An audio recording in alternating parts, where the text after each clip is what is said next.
Welcome to the new Chemist. We're glad you're listening. Feel free to download this podcast on Google Podcasts, Apple Podcasts, and Spotify. Here on the new Chemist, we discuss chemistry, which simply put is the science of change, as well as careers, community research, and COVID-19. We're happy you're tuning in. My guest today is DJ Lewis, a colleague of mine from Georgia Tech. Thanks for joining me today. It is good to hear from you. Just briefly, I'll inform my audience about you. DJ Lewis is an accomplished technology person. He currently serves as a cloud corporate customer engineer at Google, serving in data analytics, helping enterprise customers solve business critical problems with solutions enabled by Google Cloud. He also serves as a calculus and physics tutor, a chief program officer at Humble Hustler Foundation. He also has served at IBM in several capacities, starting his undergraduate training at Georgia Institute of Technology, studying nuclear and radiological engineering. He also served in several capacities in extracurricular areas in the American Nuclear Society, Naval ROTC, Alpha Phi Alpha, Georgia Tech Ambassadors, OMED, EDGE Mentoring Program, GT NESB, and GTAASU. Currently, he is studying at Quantic School of Business and Technology, undertaking a MBA program, and he also assists in his community, volunteering in several capacities. An accomplished technology person, an excellent colleague of mine, and a Georgia Tech alumni. Please welcome DJ. Hey DJ, thanks for joining me today. It is great to have you on. I haven't seen you since we've been at Georgia Tech, but it's really good to see you. I've seen you've been very progressive. You have done a lot in terms of studies, and now you're working as an engineer. So my first question to you would be, what have been your long-standing interests in the field of science? Yeah, so science and I'll say technology in general really drives me, right? And my big interest is solving problems at the end of the day. So that intersection between science, engineering, and actual business cases is my kind of overall goal. So if we can make the world 1% better each and every day, that's what really gets me up in the morning. Okay, good. So the iterative process associated with improvement, like doing a little 1% every single day. Yeah, that's a good perspective to have. So moving forward, what would you say has been a major contributor to your success as a student? Would you say it's your perspective on the 1% improvement every single day? What would you say has contributed to your success?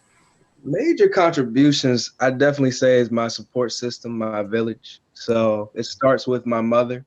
She's actually a principal. So education has been just drilled down within me from a young age of give myself opportunities to choose, right? Okay. So with education, that's something that we can learn, we Mm-hmm. can understand, not only to get through and jump through the formal education ladder and the corporate hoops, but also just better understand our world, understand the problems we face and how we can solve them. So I'd say my village, starting with my mother, would definitely be that catalyst. I'd also say mentorship. So along the way, excuse that, along the way, I've really been very fortunate to network and mix and mingle with some pretty great thought leaders, some Okay. people who, want to make a difference and do make a difference in society in their own unique ways. Mm-hmm. So just them telling me, okay, I'll agree to this mentorship, this relationship, but just really do one thing for me. Make sure you give back. Make sure that you uh, help others along the way. So just that village mentality, that communal mentality, I think has led to a lot of my success in the education realm. Okay, so that makes a lot of sense. You're talking about the power of community and how that has played a large role in your success. So, in terms of mentors, would you say your mentors, you mentioned mentorship, so would you say that your mentors were primarily at Georgia Tech, or did you find mentors along the way for each step of your journey? What would you say? Where was your key place where mentorship was really needed and where you found the most mentorship?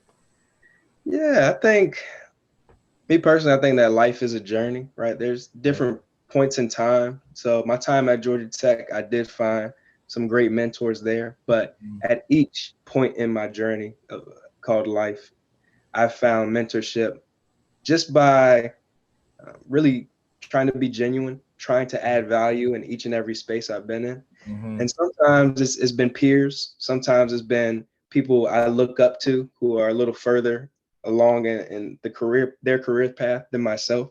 Mm-hmm. And other times it's mentees, right? So I think that for me, this open-minded perspective of any and everybody in my life can add value, True. and that has led me to take advantage of all of the relationships that I've been able to form. Mm-hmm. That's true, because everyone is significant. Yeah, Yeah, that's true. Everyone has the capacity to add value. Everyone's existing for a reason. Yeah, exactly. yeah. And I that's my belief. That's my belief. So how have you been adaptive and creative in your field? What would you say? What spin have you added? What change have you brought? What new insight or new idea or new perspective or new strategy have you brought to your field that you could say you complemented? That's a great question. Or So even at a or high level, go ahead. whichever level you prefer. Yeah. Yeah, I start at a high level. I think that right now I'm a customer engineer, a sales engineer at Google. Hmm. So I come from a non-traditional background in the sense that I studied nuclear engineering at Georgia Tech, Hmm. where that wasn't front of mind to be in the place that I'm at now. Hmm. With that being said, um, I feel like I bring a fresh and new perspective from apart from some of my peers who come Hmm. from a more traditional computer science, IT management sort of background and mentality. Hmm. So throughout my studies, I was the one looking up different energy fields, looking up, nuclear related news, not really looking at what is Kubernetes, what is artificial intelligence, all of these cutting edge technologies that I talk about on the daily basis now. So Hmm. that's allowed me to come in fresh and without biases, so to speak, right? Okay. Uh, because of that, I think that I add value to the spaces of technology. So in terms of what I've actually contributed, it's been progressing and closing deals and really solving business problems for different enterprises Hmm. throughout different industries. So I've helped in the telecommunications. I have a customer. They're leveraging Google Cloud now. Hmm. They have like 500,000 agents. I've helped with Verizon, for example, Hmm. just making their applications just smoother by leveraging powers of the cloud. So being able to evangelize cloud at this stage, and Hmm. especially being so young, that has allowed me to come into different spaces Hmm. and really say, I believe in this XYZ and this is why, and be able to give my suggestions in this space. So that impact is shown in various ways. Well, that's good, and I think, yeah, that's good. Continue on the same trend of thought in terms of adding value to your space. Would you say that your core values and your capacity to build and improve on your craft has complemented to you being able to add value to the spaces that you have resided in? I definitely think so, Okay. because it's not straightforward how people can add value, right? I Right. feel like sometimes it can be almost like a buzz phrase these days where, That's yeah, I true. want to add value. I want to add value. Mhm. Um, So being able to have a focal point in terms of, okay, these are my core responsibilities in my job role. Mhm. However, um, outside of that, and we call it like a 20% project, so things outside of our direct scope, I Mhm. feel like that's where the magic happens because we get to be explorative. We get to look at things with a different lens and say, Mhm. oh, actually, for instance, I help run a nonprofit on the side as well. And I built out a curriculum teaching young Black boys how to build their own businesses from scratch. All right. I don't have any direct or formal training in that space. However, just with the tools I've built over my lifetime, I was able to say, okay, this is a problem. This is something, an area that I'm passionate about and that I can add value to. Why not just put something together, right? I don't need to have a degree in curriculum development in order to build and teach a curriculum. So that's just one example of you can add value in so many different ways. Yeah. Passion can empower you to do a lot of things. So, you mentioned this as a quick aside. You mentioned the term Kubernetes. I don't think I've ever heard that one before. What were you referring to? Yeah, so Kubernetes is actually an open source project. And if you've heard of containers in the application development world, that's pretty big these days, where back in the day, 10, 15 years ago, people would build out these big, huge, monolithic applications. Those have its pros and cons, but these days it's preferred to break down the functions of that application. Say like our Netflix application, right? We want to pull things up. You want to be able to sign in. You want to be able to look at your history, your shows, instead of it all being on one monolithic application. Kubernetes and containers allow you to go with this micro service architecture. So it's a new way of, not new, but relatively new in this sense of cloud development, cloud space, like within the past 10 years of just being more efficient and being more intentional with each line of code that developers write. Wow. Yeah, that's very interesting. So, in terms of you finding the right environment, how did you find it to be to thrive scientifically and intellectually? Would you say you found it, and how did you find it? Yeah, my journey again is non-traditional. I came to Georgia Tech on a Naval ROTC scholarship. So I thought I would be on a submarine right now, an officer running a sub. However, I just kept an open mind, and towards my tail end in that program, 4.5 years, I I was looked myself in the mirror and said, this isn't the lifestyle I want, right? I don't want to be in the middle of the ocean, just going around protecting our waters, right? A very core function. I love the military, and I also didn't want to be in the middle of nowhere working a nuclear power plant, right? So those were kind of the options I saw because of my major. But looking outside of that lens and talking with some of my peers, talking with some of my fraternity brothers, I thought about my skill set and the lifestyle I wanted to lead. One of my older brothers, he's actually still at IBM. He mentioned, have you ever thought about technical sales? I didn't even know what it was at the time. So from there, I took a calculated risk. He told me, I think you'd be great at it. You like technology, you learn quickly, you can talk to people, you love to talk to people. Just try it out. From there, I started learning about cloud. So now I'm supposed to be considered sort of a cloud specialist / expert. But 3 years ago, I had no idea what the cloud was, other than maybe storage space, right? Cloud technology, other than maybe storage space on our iPhones, right? The place where my pictures are stored. But now I know there's so much more. So I think the big gist there is just keeping an open mind and being authentic with myself, looking in the mirror and saying, just because I did XYZ in the past, that doesn't guarantee my future, right? We get to choose every step of the way of what our journey and our story will look like. Yeah, we have agency. We have agency and we have autonomy. Yeah, I agree. Yeah. So, in terms of keeping a balanced life, given your responsibilities and accomplishments, DJ, and given the pandemic, how would you say you're keeping a balanced life? Are you keeping a balanced life? Ooh, that's a great question. I kind of view, again, life as more fluid. I think I have balanced moments, and I think that I also have unbalanced moments, right?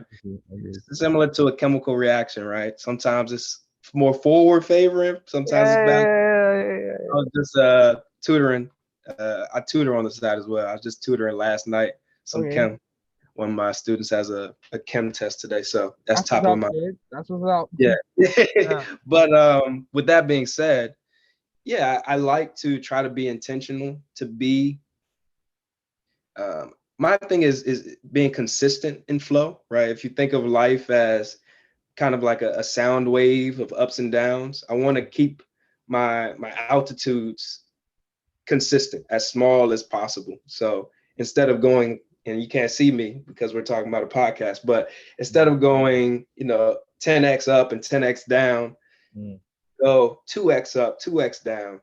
So these ups and downs kind of make more of a subtle stream.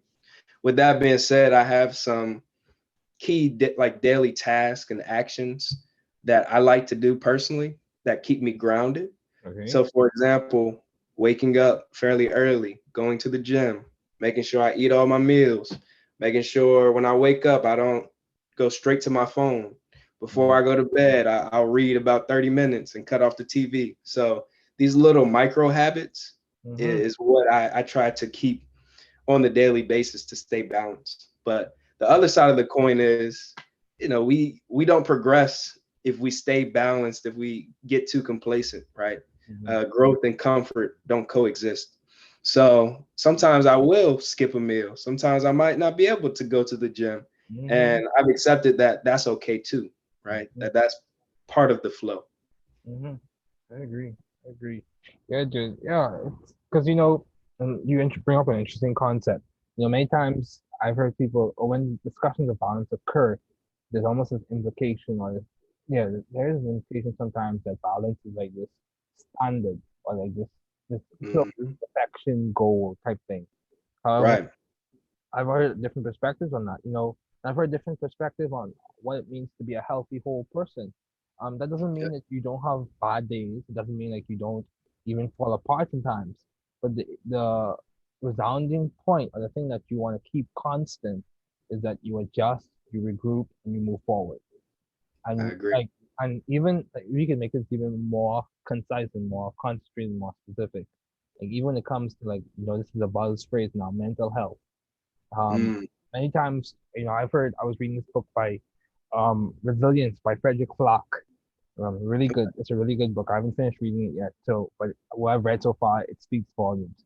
He speaks about how mental health is can be considered, from the perspective of homeostasis, in that, homeostasis is not a static process in the body. It's dynamic. Right. Like you have a disturbance, you adjust. And it's about being the capacity to adjust, the capacity to be resilient in the midst of challenges and difficulties. I think that contributes to you being a healthy whole person. That's just my perspective. I think that Yeah. contributes to you being a healthy whole person, not the absence of difficulty or being what people would say quote unquote stable all the time. I completely agree. Yeah. We have to take the good with the bad, the light with Yeah, the dark. bro. Yeah. Yin yang. Yeah, you have to know how to throw it up every now and again, and be calm and Right. be calm and copious and very quiescent. But how do you maintain vision and teamwork in your environment, DJ? A vision and teamwork environment. How do I Maintain those maintain? values, yeah, in your environment. Huh. I think it really does start with self. Okay. And we talked a little bit now. My mentality is very open, very team Mhm, oriented, mhm, just to start. But I think it's important to consistently express that too, right? So that expectations management with my peers, with my manager, saying, hey, for example, I'm okay in XYZ, but I really could use some help in this realm, right?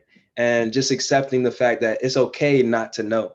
It's okay mhm, not to be the smartest person in the room. mhm, And I feel like once you accept that and once you're able to communicate that, for me at least, that has multiplied my opportunities or amplified my opportunities 10x, right? mhm, It's allowed me to meet so many more people. It's allowed me to leverage different values and strengths of others mhm, so that I can focus on my core values and strengths. I can refine myself. And going back to our balance discussion, so I don't get overworked or burnt out, right? If you're great at marketing and branding, cool, perfect. You got that. I trust you enough. Having that trust is another element to execute your role, to stay in your lane. And I expect that same trust, uh, vice versa, right? So I think those are some key points, some key elements there. Yeah, dude, I agree. Maintaining a good environment. And I'm gonna throw this term out here, but like in linear algebra, we learned about linear combinations, but different No. things have different weights, and you have different things that you're adding together. Mhm. So I would say it's a linear combination of several things. You mentioned a key point, the fact that um, understanding that it's okay to not know. Like my Right. value as an individual, my value to the team, even though what I know and my capacity to help the team may be tied, or many times it's coupled, but my value as a person at the end of the day is not tied to what I know. It's tied to Exactly. who I am. And for me personally, it's tied to my belief system and my faith system. So, and that's where my self concept really is rooted. So, why did you choose nuclear engineering as a field to major in at Georgia Tech? Yeah. So I'm a fairly simple minded man, to be honest. Good, huh? Um, Good to have simplicity, eh? yeah. So um, I wanted to go to Georgia Tech just because 17-year-old DJ, I was looking at different schools around the country. I'm originally from Maryland. Mm. I saw Georgia Tech, very high ranking in terms of engineering, great location in Atlanta, Georgia, as opposed to Well, exactly as opposed to like the MITs and just too cold for me. Stanford too far for me. With that being said, I knew with out of state tuition, I, I didn't financially have that money on hand, and my parents didn't either. So uh, my father was in the Navy. He mentioned Naval RTC because he also did Naval RTC. I was fortunate enough to get into that program to cover everything for school. So with that being said, I wanted to be the best within my nuclear or my naval realm, right? At that point, I was gun ho, like, okay, you're going to become an admiral. How do you do this? The smartest people in the Navy, quote unquote, are the nuclear, the sub people, because there's so few slots, right? oh yeah. Uh, so I was like, I know nothing about what actually propels these ships and what our nuclear warheads look like. Let me learn more about this field. It's interesting. I thought that energy is something that is a challenge, something that we're still trying to, and we'll continue to try to solve in terms of what are the best mixes of how to power our ever expanding world. Mhm. So all of those factors together, I said, okay, I think nuclear engineering at Tech would be a good fit. Also, it just sounded cool. I was just like, oh, okay, you're a black guy, nuclear engineering. People always kind of their eyes light up.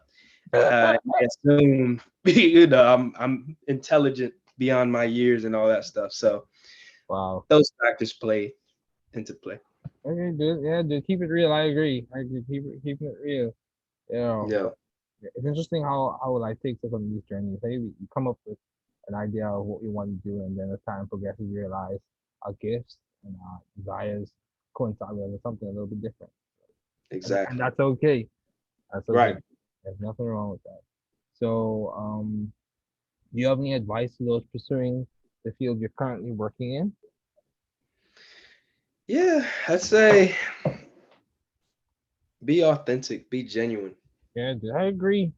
Yeah. Uh, as we've discussed throughout this time, we can add value in different ways, right? So there's no cookie cutter pathway to actually get into big tech, so to speak, right?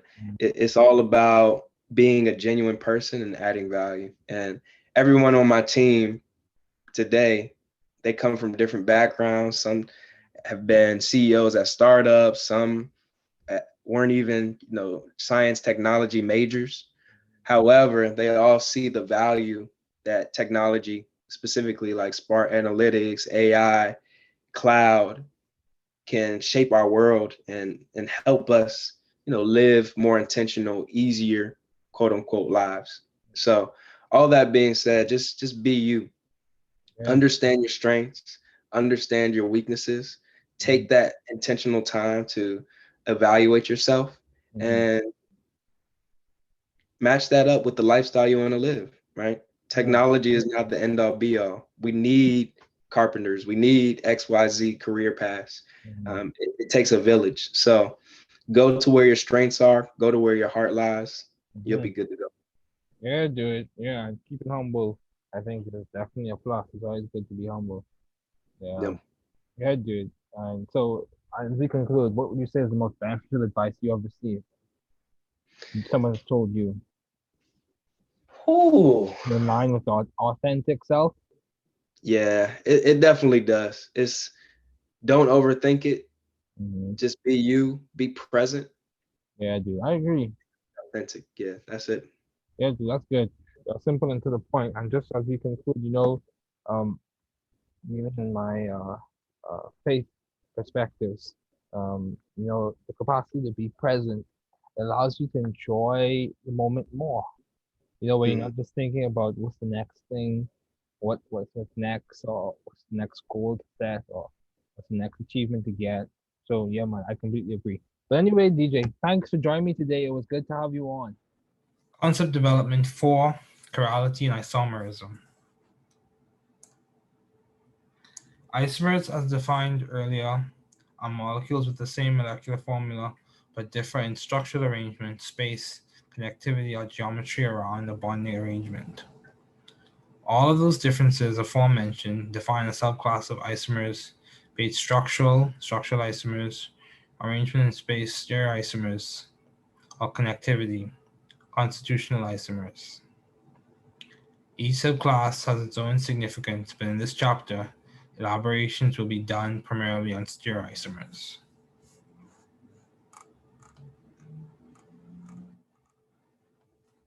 Stereoisomers. Stereoisomers or spatial isomers are molecules with the same molecular formula but differ in three-dimensional spatial arrangements. A stereoisomer has a stereogenic center, which is a location in the molecule where the interchange of two groups in space results in new stereoisomers. A subgroup of stereogenic centers is a chiral center, which typically refers to a stereogenic center with an sp3 hybridization or tetrahedral geometry. Every chiral center is a stereogenic center, but not every stereogenic center is a chiral center. Stereoisomers can be further divided into three other categories: enantiomers, diastereomers, and atropisomers. Enantiomers are optical isomers. These optical isomers are molecules that are non-superposable mirror images of each other. Enantiomers typically have chiral centers. Enantiomers are very significant in the pharmaceutical industry, with specific enantiomers in drugs having specific effects, or to that extent, no effect at all. This is seen with the classic example of thalidomide, ibuprofen, and Darvon, where stereospecificity contributes a large role in determining therapeutic potential and therapeutic effects.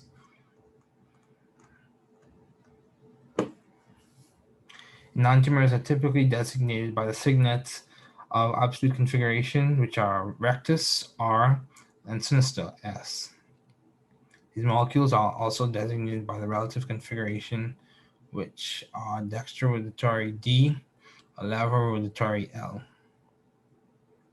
The terms dextrorotatory and levorotatory refer to the optical rotation, or how the molecules rotate light, which is left rotation, levorotatory, or right rotation, dextrorotatory. Also, the extent to which light is rotated is normally signified using specific rotation, alpha. There are other applications with optical dispersion, polarimetry, circular dichroism, and other polarity phenomenons. Assigning configuration in general.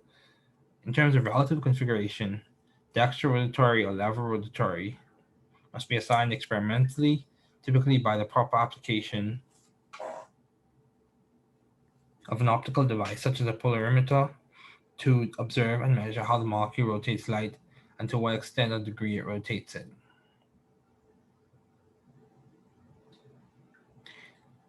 Absolute configurations. Absolute configurations can be assigned using a priority numerical labeling system called the Kahn-Ingold pre-log priority rules. These rules give priority based on atomic mass. Larger atoms have the highest priority, 1, and the smallest or least weighing atoms have the least priority, typically hydrogen in many molecules. For example, 1 bromo, 1 chloropropane. The priority is denoted as seen below. Show as seen below or seen in many texts. Diastereomers.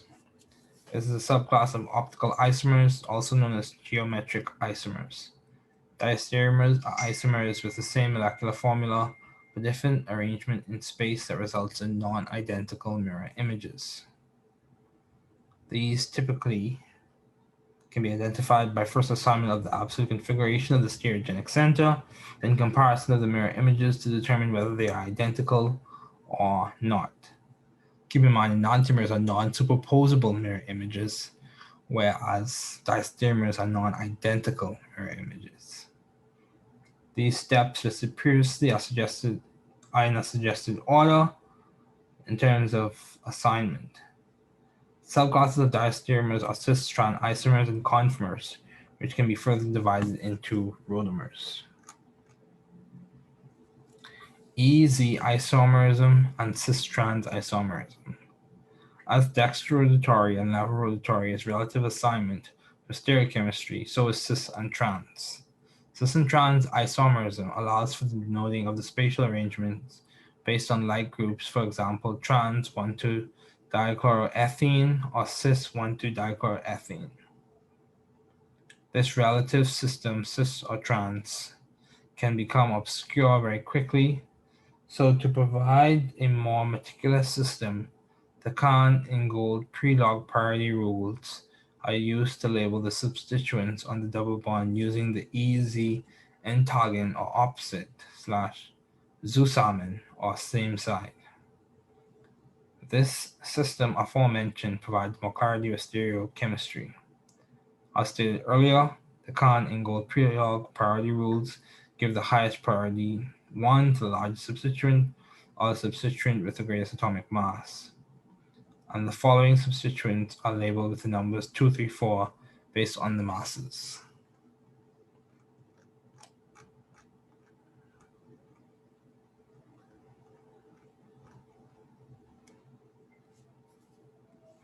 Conformers and rotamers. A conformer is an arrangement or conformation of a molecule based on rotation of single bonds that resulted in a potential energy minimum. A classic example of a conformer is with cyclohexane, in which you have the chair, the half chair, the twist boat, the twist boat, the half chair, and the chair. All of those are different conformers. A rotamer is just a conformation of a molecule that results from another rotation of the molecule's single bonds. You see this example in terms of gauche, eclipse, and anti with butane. The Newman projections are good at showing these different rotamers.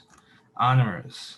An isomer formed due to a geometric variation found at certain atoms in specific molecules. Anomers are typically seen and described in carbohydrates where the designation of alpha or beta is used.